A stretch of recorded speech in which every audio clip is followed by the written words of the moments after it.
Hey guys, welcome to Nerdarchy for Nerds by Nerd. I'm Nerdarchist Ryan, and today I'm joined by Dave. I'm Ted. And today we have some fresh kills for you over in the meat grinder. We had someone asking for advice on a DM tip about how do you run a meat grinder game or campaign, right? That was the genesis of this That whole. was. And do we know who this was from? We do not off the top of our heads. Oh no, we need to consult the Oracle, i.e. the computer. So who do we have there? So that was Adam Raven Ray having that question. It was. Was he doing that thing where I think it was the comment about how it was like his character like pushing into other territories? Was that the discussion where like he's trying to? Oh like, yeah, overtake? yeah. And like, it's meat grinder-ish. It's like a military campaign that's going to be meat grinder.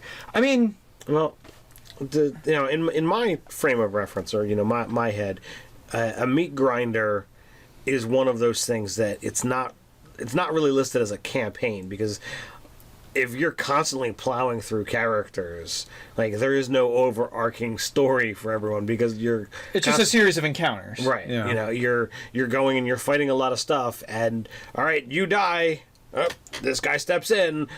He's out of nowhere. So Well, let's define what is a meat grinder. A meat grinder, in my opinion, happens in a dungeon, and a dungeon can be anything. A dungeon is, you have limited choices and options, directions to go that you can go, and everything is pretty much planned out and mapped out. Right.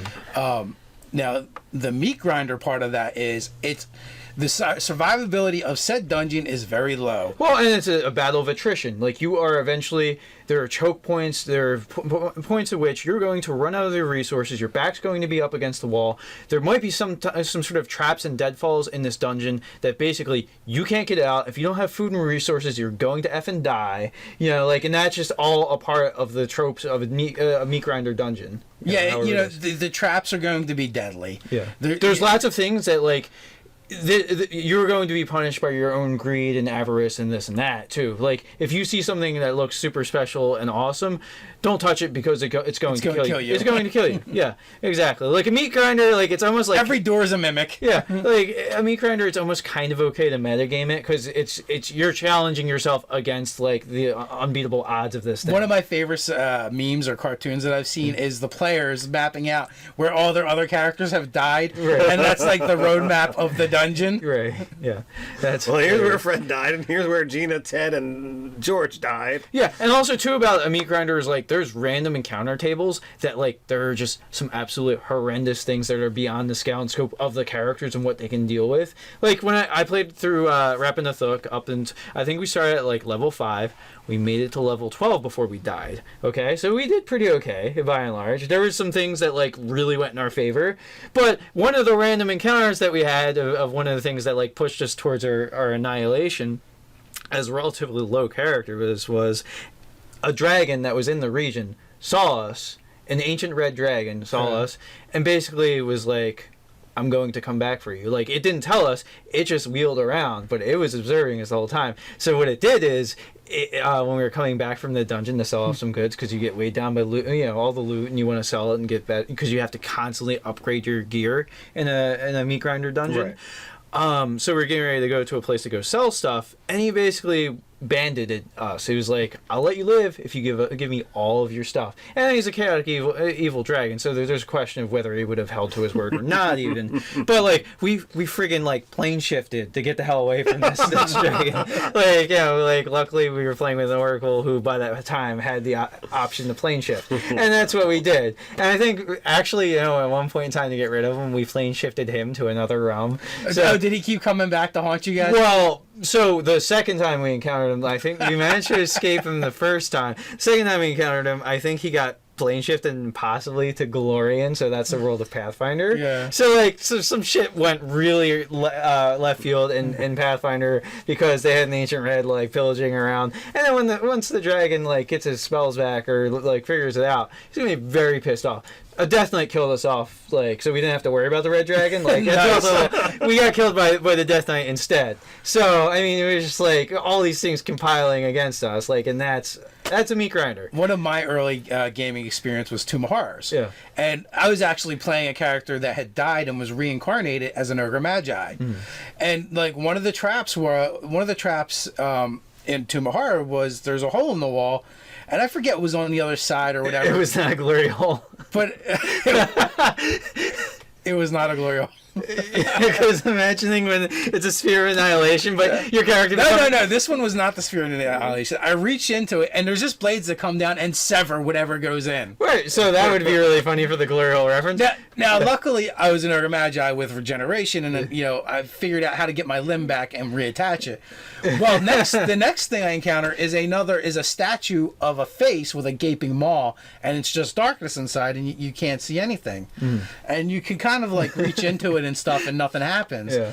Well, I'm like, there's got to be something really good on the other side. Oh yeah, because you're being punished by your greed, of course. Right. Yeah. So as it just so happens that I happen to be the right race to be able to shrink down small enough to go into the hole, and and that's when I hear you find plenty of room in this sphere of annihilation. So my brain's going all kinds of wrong, and you guys can fill in the blanks about that because earlier discussions. But another thing too, like. In a meat grinder, if a DC is ridiculously hard, in 5th edition that would be around DC 30. In like Pathfinder, you're talking like 40s or 50s or whatever. Like, so if it's the kind of thing where your character would have to roll a 19 or 20 to have a chance of noticing that thing, in meat grinder you're usually punished for things that are so well hidden that you actually shouldn't find it. Like, we found a secret door, and like there's like a friggin' like staff of the Magi or something behind it, but the thing is, it was like a symbol of insanity, and like all of us got inflicted. But I think somebody did like somehow we were able to like invoke like back to 2nd edition where you pray to your god type of thing. Divine intervention. The divine intervention, like Well, the role was that's 3rd edition too. Yeah. High enough cleric.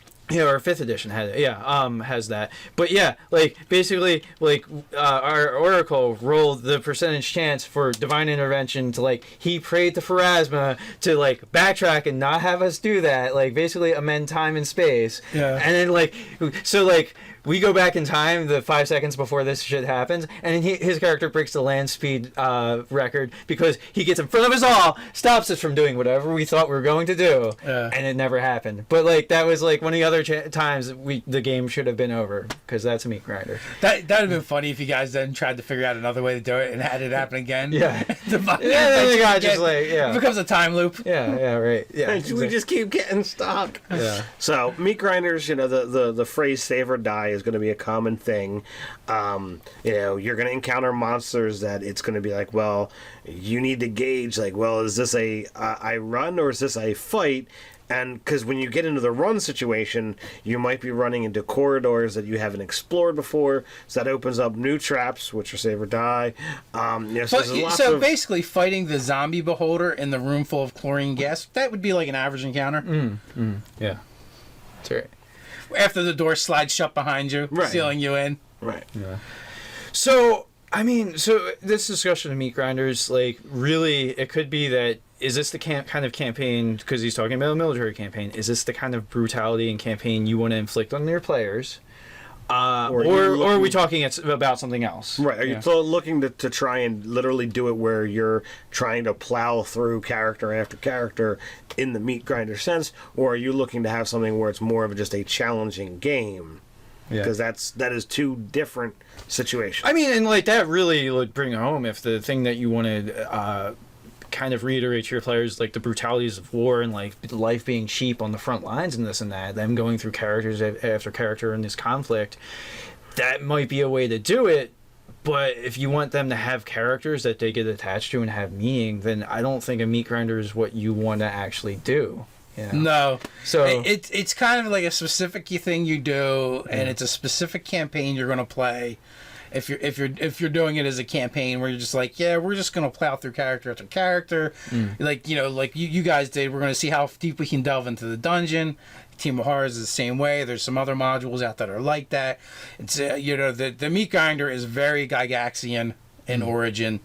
It is definitely the game where it is the DM versus the player. Your characters are pawns. They're pawns. They're pawns on the chessboard, and you're willing to sacrifice them. You know, and that's kind of. I almost feel like pawns have more meaning, more value than a meat grinder character. Like they have a purpose at least. Yeah. You know, like really, you know, a pawn tries to get the other side of the board and become something greater, but you know. In the meat grinder, it's just a matter of when you die. So, I mean, so now that we've thoroughly defined what the meat grinder is, like to really address his question of like a military campaign, I mean, some of that might even go back to our mass combat video where you talking about having different fronts and different choices that the player has to make. Because like to talk about what this game could be if not a meat grinder, like have different things and different consequences going on, different like, you know, like, do you try to save your supply lines, or do you deal with this, or do you go reinforce the city that's being besieged? You know, like, so have different stakes and options, and have those have repercussions and meaning to your characters. Yeah, it's kind of the thing. Yeah, well, I think you're absolutely right there. I don't think he really wants a meat grinder, because you know no one plays a meat grinder campaign per se. Well, or you do it with like you go with eyes wide open that like. I'm either going to go into this running one character until it dies, or you have a character tree of like 5 or 6, and like we'll play through this until X time, you know. Yeah, but it's not like a long ongoing campaign arc where, you know, you're developing characters and character traits and stuff like that. No, you're just doing this thing until you guys get bored of it, pretty much, and move on to a regular campaign. Yeah. Now, so yeah, like maybe you create like a handful and not even stat them out, but like come up with ideas for like generals that the characters are going to encounter and lieutenants and stuff like that and their agendas. Maybe you have some that are like willing to defect and join your side or something. Are your characters going to be the kinds of people that like are going to fight the PR war of like, come to our side and fight for us? I'm not really sure that it's a campaign where he's got an army that's going through. I feel like it's a character moving through this territory and is trying to push in and survive. So it's like one man against armies? Like that's, I mean... Well, no, you wouldn't be doing that. That wouldn't even make sense. But unless you're Rambo, then you could do it. Yeah. But no, I think it just, to me, it seems like he's going for a grimmer, grittier campaign arc or story arc where, you know, a lot of it is just you have to survive. And, you know, from that, you can take inspiration from things like Lord of the Rings, where that meant, like, running away a lot. Yeah, right. You know, it's about, that kind of stuff is just about making better decisions of when to fight and when to run, right? When to parlay. You know, it's a completely different kind of campaign. It's not a meat grinder. It can be your standard campaign. It's just, it has very specific setting and goals and objectives. Yeah, so if you want to kind of merge the two a little bit, you know, you can, you know, up the difficulty, you know, forcing that, you know, runaway situations much more often. You know, it makes it more challenging. It makes it, you know, but you know, he's talking about this character like driving through and taking over territory. So at that point, if you're one dude taking over territory, well, yeah, you're not going to do it. It's not going to happen. Like you're not going to, because you're going to have to fight against armies. You're not. They're not just going to keep saying, "Oh, we're going to send out our champion to fight you," and like, no, fuck you. We're going to send 200 guys. Have fun. Deal with that. Yeah, like they're not going to give you a fair fight. I don't know. Yeah. I feel like you got to reread the comment now. Yeah. Hey, I was focused on meat grinders. Yeah. All right. Well, you know, so if you know, they want to, you know, chime in and give us some more information in the comments, you know, then ourselves and our viewers can go ahead and, you know, give some more tips and feedback. Yeah, I mean, because I don't know if is this a party or is this just like the GM and one player like going back and forth? I kind of gather that it's a party. Yeah. Well, the way it's written, it kind of sounds like one player though too. Well, one player trying to do this thing. You know, unless it's one player spearheading the thing. Yeah, I don't. We kind of need more information, I think. Yeah. So, but talk as to whether this is legitimately a meat grinder and that's what you're trying to do and everybody's on board to that, or if they're trying to do something else. So with that, you know, put the information down below, and we'll try and, you know, be able to, you know, either give you a second video, or you can just use the comments to, you know, give more tips and tricks. While you're commenting, feel free to like, share, even subscribe. You can hang out with us over on nerdarchy.com. You can tweet at us at Nerdarchy on Twitter. So until next time, stay nerdy.